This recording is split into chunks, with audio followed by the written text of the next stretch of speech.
My personal remembrances of Steve were from my choices as I was a college student, and I went and purposely went to a school in Ohio that had a winter term abroad program, so everyone would have the chance to go to a center in Europe. And in my sophomore year, spring break, my mother shows to me the Reformed Judaism magazine that had an article about a new program opening up, a CAY program, College Academic Year. And I applied for that program, came over, and actually got full year credit. It was the most amazing experience. A large group of people are still in Israel. We've made Aliyah, and we're all here. And I then followed up by continuing to work in the NIFTY office and working closely with Steve and Hank and Allan for years. It really changed my life.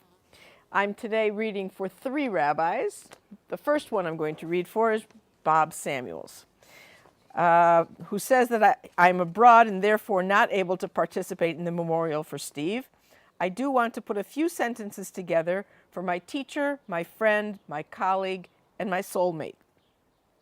Steve was my teacher in 1954 at the summer Ulpan and orientation for incoming HUC students in an estate which HUC inherited in Towanda in the rolling hills of Pennsylvania. Steve was a senior student then. I found him under a sink fixing a leak. It turned out that Steve Schafer was a Bob the Builder type, handyman, pilot, ship captain, and master teacher. What an adventure that summer was because of Steve. And Steve was a true Zionist. I was anxious to experience that new Jewish land over there, and Steve mentioned to me in what and how to do stuff in Israel. I'll never forget the argument between Steve and Professor Elias Epstein about when HUC students should go to Israel. Steve argued that we should go as soon as possible, as we would learn Hebrew fast and experience the first years of the birth of the state. Epi's position that was students should get a solid Hebrew education at HUC, which would make a trip to Israel more meaningful. Of course, we all know who was right, as years later Fred Gottschalk made study in Israel for all first-year HUC students a must. I loved Sam Cooke and have spent a lifetime fulfilling Sam's dream of a great Leo Beck school connected to NIFTY. But Sam was a romantic about Israel. Steve was a realist, a powerful force for building the kind of Israel we liberal Jews could be proud of. Steve not only wanted to send kids and money to Israel, he wanted to build a moral Israel, a socially just Israel, an Israel at peace with her neighbors. He expanded EIE and all the other NIFTY programs in Israel. He nudged the Sokhnut to be a more socially aware, to help build our kibbutzim and Har Chalutz. He brought Israeli shlichim to the UAHC. Steve was a dynamic force holding up Abi Nathan's arms as the #1 peacenik in the Middle East. I loved Steve. He was like an older brother, always encouraging me in my work. He and Nina became serious supporters of that work for many years. Steve was a great man. I've missed him now for several years, but his powerful personality has always been a beacon for me and still is. As long as I still believe in and help teenagers, as long as I work for social justice, as long as I serve the Jewish people, Steve Schafer still lives. This time I am Dick Hirsch, Rabbi Dick Hirsch. Dear friends gathered to commemorate Steve Schafer. I am sorry that we are not in Israel at this time. Bella and I will be unable to join you. We would have wanted to be present to honor Steve's memory. Steve and I first met in Jerusalem in the fall of 1949. At that time, I was the first student to ask for a leave of absence as an undergrad at HUC in order to study at the Hebrew University. Steve had been accepted for rabbinic studies, but had not yet begun. The college gave him my name. He looked me up, and we became friends, so much so that when he married Bella, he asked me to be best man at the wedding. Thereafter, we continued the friendship in Cincinnati and throughout our rabbinic service. Steve possessed many distinguishing characteristics. The 2 that stand out in my mind are, well, first, he was a passionate social activist. In both American life and Israel, he became an ardent participant in the prime social issues of the day. As a rabbi in Allentown, he took forthright positions, both from the pulpit and in the community.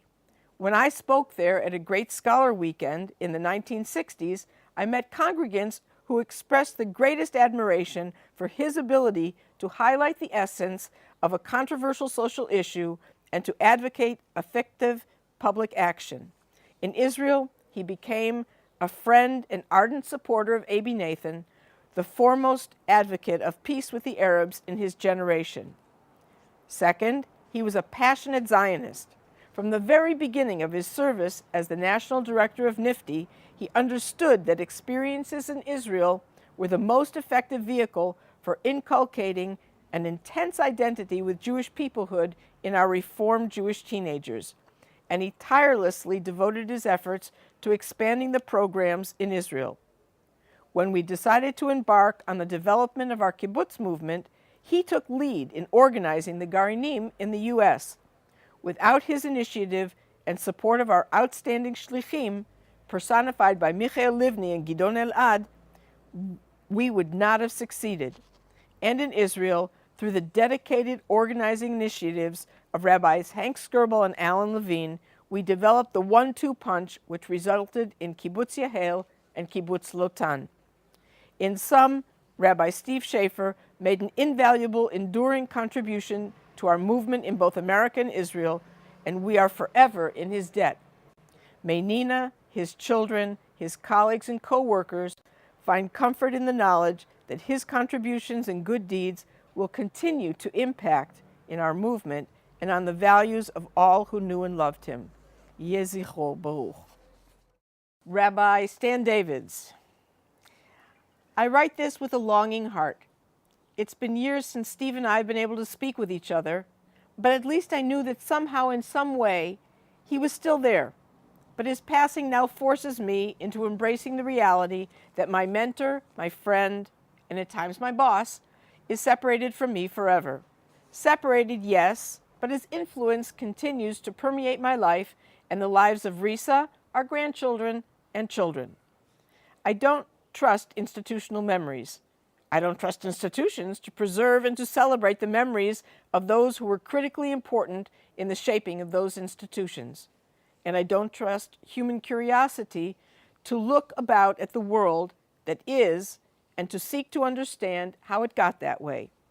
And that is why I went to Hank Skirbel, and then we went to Rich Kirshen and others, and asked that an event be held here in Jerusalem to celebrate the utterly unique contributions that Steve made to the shaping of a vibrant, liberal Jewish community in Israel, and in engaging generations of Reformed teens and young adults in the wonder of the reborn Jewish state. That event has now taken place. All that's left for me to do is to thank Steve one last time, to thank him for helping me to see the powerful impact that I could have by developing a major part of my life to working with teens, to thank him for offering me a job with NIFTY, and when I could not take the job, to accept me as part of a core group of colleagues who supported Steve's work in every way that we could. To thank Steve for having accepted my request for Risa and me to become madrichim for the EIE Ulpan summer programs. To thank him for having allowed our 3 children to accompany us 7 different summers, and by doing so to forge unbreakable bonds between them and Israel, and setting the stage for their children to feel a living tie to this country. And finally, one last time, for me to thank Steve for having taught me the power that a single man's vision could have in making our world just a little bit richer and more significant to the Jewish people. Rabbi, teacher, businessman, ship's captain, master builder, and Zionist visionary, and my friend. His memory will forever be for a blessing. Nina, I received this in the mail. I think you did too, in the email. Smitty wrote a piece entitled Confessions and Challenges, and I edited it down because it's 15 minutes long. I made it a lot shorter. It begins, it was midnight in June 1971 when finally, after talking talking back and forth all day long, I met a gentleman who was to be my supervisor, boss, and ultimately a friend. We worked together for 20 years. I really feel quite bad about the last 10 years. I don't know why, but for whatever reasons, probably just my laziness, I let go of that relationship. Well, I can't undo that. But at least I can try to set the record straight. And he was never given credit for his so many accomplishments and his commitment to a meaningful Jewish life. For now, I'm just going to restrict myself to Steve and his relationship with the Reform movement and the State of Israel. And I've only chosen one aspect of many. It really began when Steve went off to Israel and began meetings with the kibbutz movement and some of the individuals within the department, which was then known as Noar V'Hechalutz, Youth and Pioneer in the Jewish Agency. He came back with a gift. We were going to have a Shaliach program, and the very first Shaliach was Michael Langer. Together with Steve, he began to create a philosophy which became known as Reform Zionism. Michael was with us in New York for a few years and he was followed by some really wonderful people: Gidon Elad, David Leichman, Maggie Bartora, Chaim Sharet. But it was Michael who made things happen. Steve and Michael were not happy with the way Reform Jews were and the Reform movement was treated in Israel and the way they were treated by Noar V'Hechalutz. And so Schafer led the way. The two of them went to the New York offices of the WZO, the Jewish Agency on Park Avenue, to the office of a director whose name was Yehuda Hellman, Zichrono Livracha. Schafer and Langer spoke about the fact that an all-American movement needed to support the WZO. He said Reformed Jews were the biggest contributors to the program. How come we received nothing? Hellman responded that it was simply a matter of the governing body of WZO, the World Zionist Organization, which allocated funds that came from donations. You have no mafteach, said Hellman.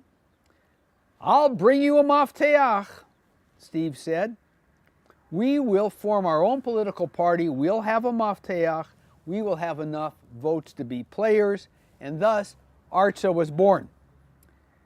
It was the organizational ability of Schafer and Langer, with the help of Allan Levine in Israel, that very quickly, indeed, the Reform movement had representation in the Zionist Congress. One of the leading rabbis in Israel, a past head of NIFTY, a beloved leader of all young people, was Rabbi Henry Skirball, who was appointed director of the Department of Jewish Education of the WZO. The Reform movement now had a foothold. Congregational members began to sign up en masse. The other members of the American Zionist Organization were threatened as the votes were suddenly counted and the Reform movement outpolled organizations like Hadassah, and they were entitled to many more delegates. We began to get our fair share and more because of our presence in Israel. And that was the work of Steve Schafer. But it didn't end there. We now had a Shaliach department. We were a political party with a considerable voice. Now, no prime minister in Israel was elected who did not meet regularly with the president of the UAHC. We witnessed then the formation of Kibbutz Yahel with the support of Steve and Allan Levine. Then came a second Reform kibbutz, Lotan. Michael Langer became a resident. And between Michael Langer, Matt Sperber, and he should mention here Laura Sperber, the Reform ideology and the Reform Zionist movement was founded. We had a large office in Jerusalem. We brought the largest contingent of American youth to celebrate their summers in Israel. We were the biggest and we were the best. Not enough. Steve wanted a long-term high school program and college program, so he negotiated with the kibbutz movement to establish an expanded EIE program housed first at Kibbutz Tzorah. Then he founded a program called College Academic Year, which was hosted at Kibbutz Ma'aleh HaChamisha, and led to a very large increase in the number of kids who came from those movements on Reform Aliyah. And so here is my challenge. We live in a society in which almost every aspect of life is politicized beyond your imagination. Too many people take credit for other people's accomplishments in order to build up their own reputations. Too many of our leaders see themselves as the creator of the great ideas that really belong to somebody else. It's time to set the record straight, to state the facts, or as Steve used to say, don't tell me the truth, just tell me the facts.